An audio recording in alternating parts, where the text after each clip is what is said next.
قیامت کب آئے گی؟ برادران اسلام، آج میں آپ کو رسول کریم حضرت محمد مصطفیٰ صلی اللہ علیہ وسلم کے ارشادات اور پیشن گوئیوں کی روشنی میں قرب قیامت کی چند نشانیوں کے بارے میں گفتگو کرنے جا رہا ہوں، جن میں سے بعض پوری ہو چکی ہیں، کچھ پوری ہو رہی ہیں اور بعض آئندہ پوری ہوں گی۔ حضرت علی رضی اللہ تعالی عنہ فرماتے ہیں کہ رسول خدا صلی اللہ علیہ وسلم نے فرمایا کہ ان قریب لوگوں پر ایسا زمانہ آئے گا کہ اسلام کا صرف نام باقی رہے گا اور قرآن کی صرف رسم باقی رہ جائے گی۔ ان کی مسجدیں نقش و نگار، ٹائل، برقی پنکھوں وغیرہ سے آباد ہوں گی اور ہدایت کے اعتبار سے ویران ہوں گی۔ ان کے علماء آسمان کے نیچے رہنے والوں میں سب سے زیادہ برے ہوں گے۔ ان علماء سے فتنے پیدا ہوں گے اور پھر ان میں واپس آ جائیں گے۔ اسلام کا صرف نام باقی رہے گا، یعنی اسلامی چیزوں کے نام ہی لوگوں میں رہ جائیں گے اور ان کی حقیقت باقی نہ رہے گی، جیسا کہ آج کل نماز، روزہ، زکوٰۃ، حج وغیرہ کے بس نام ہی باقی ہیں اور ان کی حقیقت اور روح اور ادائیگی کے وہ طریقے اور کیفیت باقی نہیں ہیں جو رسول خدا صلی اللہ علیہ وسلم سے منقول ہیں، اور کروڑوں مسلمان ان سے کورے ہیں۔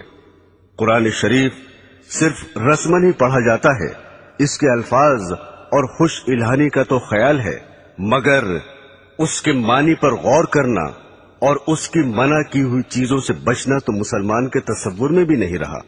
مسجدیں زیب و زینت سے خوب آراستہ ہیں، دلکش فرش، قیمتی غالیچے، دیدہ زیب فانوس، عمدہ عمدہ ہنڈے اور آرام و راحت کی چیزیں مسجدوں میں موجود ہیں، مگر ہدایت سے خالی ہیں۔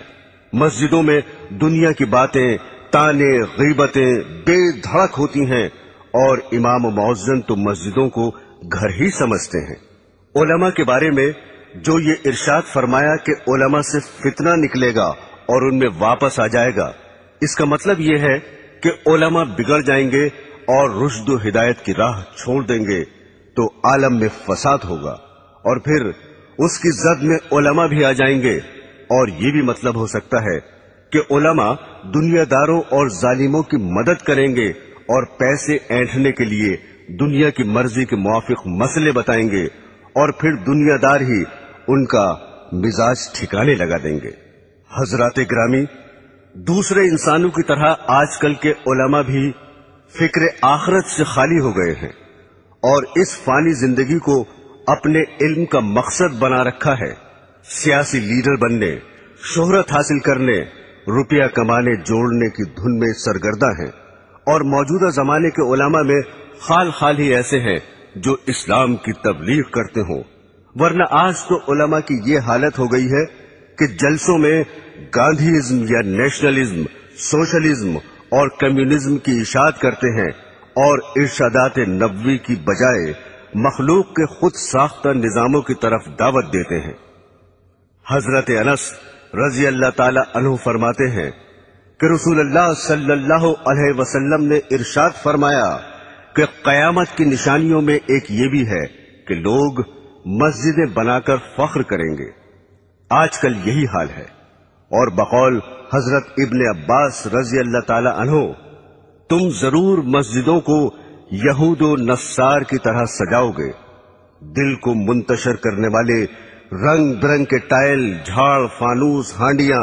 دل فریب فرش اور بیش بہا پردے اور دوسرا زیب و زینت اور آرام و راحت کی چیزیں مسجدوں میں موجود ہیں، اور ان دنیاوی چیزوں نے مسجدوں میں پہنچ کر اوقات نماز کے علاوہ مسجدوں کو مقفل کرنے پر مجبور کر دیا ہے، اور حفاظت کے لیے مستقل نگرانوں اور چوکیداروں کی ضرورت پیدا کر دی ہے۔ مسجدیں ان دنیاوی چیزوں سے آباد ہیں اور نمازیوں سے خالی ہیں۔ جو نمازی ہیں وہ مسجدوں میں دنیا کی باتوں میں مشغول رہتے ہیں۔